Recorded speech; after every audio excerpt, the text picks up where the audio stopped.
Cornwall, a county located in the southwest of England, located right next to the Atlantic Ocean, is renowned for its gorgeous views.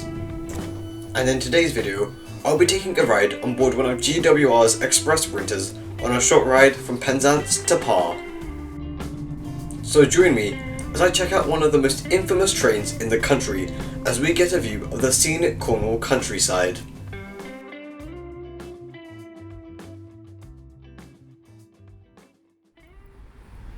Hello there, today you find me in Penzance.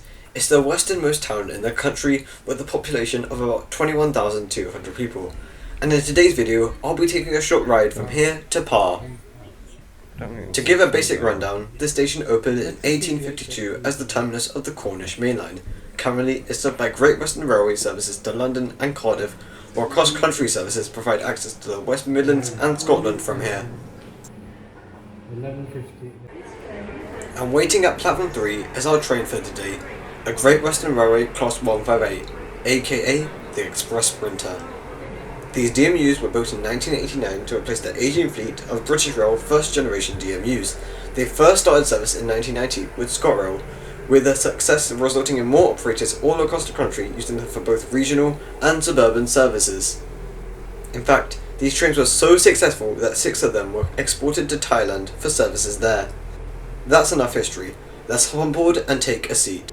While this may be a regional service, Great Western Railway does not require a seat reservation, so we are free to sit anywhere.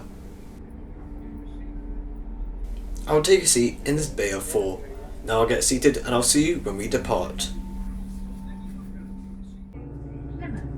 We depart Penzance on time at 9:40. The journey to Par will take about an hour as we travel at a max speed of 90 miles per hour, covering a distance of 45 miles.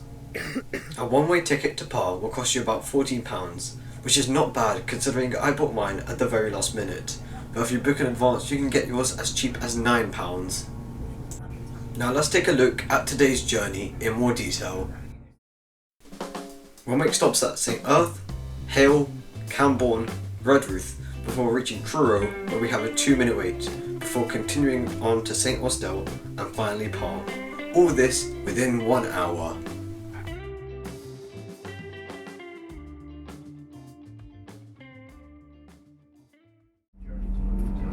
After 8 minutes, we arrive at St Earth. This is the busiest station in Cornwall as it sees about 69 trains a day. You can change here for services to St Ives and change here for cross-country services too. Now then, let's do a seat review. Now considering that these trains do regional services across the country, the padding was actually really good. I could definitely see myself spending a couple more hours on this seat and being okay with it. In terms of charging, you'll find a standard plug socket, as well as 2 USB ones, which is surprising for a train this old. Other features include a rock-solid armrest and an overhead luggage area. As we make our way between stops, you have to admire the views of the Cornish countryside. We do all this while travelling at a current speed of about 60 miles per hour. Also, while you're here, be sure to join my Discord. You can find the link below in the description of this video. We're now arriving into Campion. There's nothing really interesting about the station, apart from the signal box nearby that closed in 1983 due to the installation of CCTV. The station is mainly served by GWR, but does see about 3 trains a day from cross-country that stop here. One thing I noticed was how dirty the train was. There are random marks and stains on the table, as well as crumbs littered all over my seat. This is appalling and extremely unhygienic. I noticed this trend followed on the 150 as well, on my ride to St Ives later.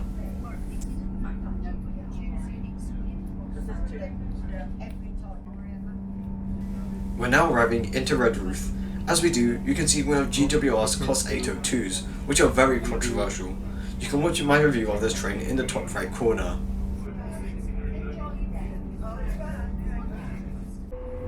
Now then, it's time for a bathroom review.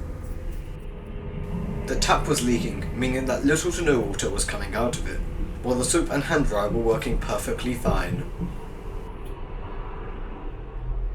There was a yellow bag sticking out, which is commonly used for infectious waste, which is very worrying to me. Overall, I'd say this isn't the greatest of bathrooms, with the water not working and it being a bit dirty. As I return to my seat, we appear to be arriving into Curo. Compared to other stations on this line, this one sees more services as it acts as the terminus for the maritime line for services to Falmouth docks. And a while later, we arrive at our second to last stop of St. Austell. This station features a neat little bus station which provides connections to towns nearby. I was also here on my most recent video, as the Night Riviera sleeper train also stops there. You can check that video out in the top right corner.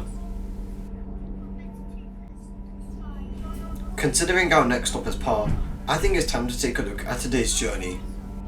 While the 158 may be 36 years old, with a few problems with its cleanliness, I actually enjoyed today's trip.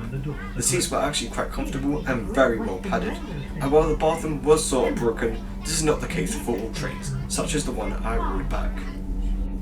My favourite part of this trip was definitely the admirable Cornish countryside, which is why I would highly suggest that you guys come down here and take a ride on one of these express sprinters as you speed past the beautiful scenery. Have you guys ever ridden on a GWR Express Sprinter, or are you planning on riding it? Be sure to let me know in the comments down below. And now we have arrived at Par, where I'll be catching a very special train back to Penzance, so be sure to subscribe to not miss out on that video when it comes out. Also, be sure to join my Discord server. You can find a link in the description down below. Anyways, thanks for watching, and I'll see you in the next video. Goodbye.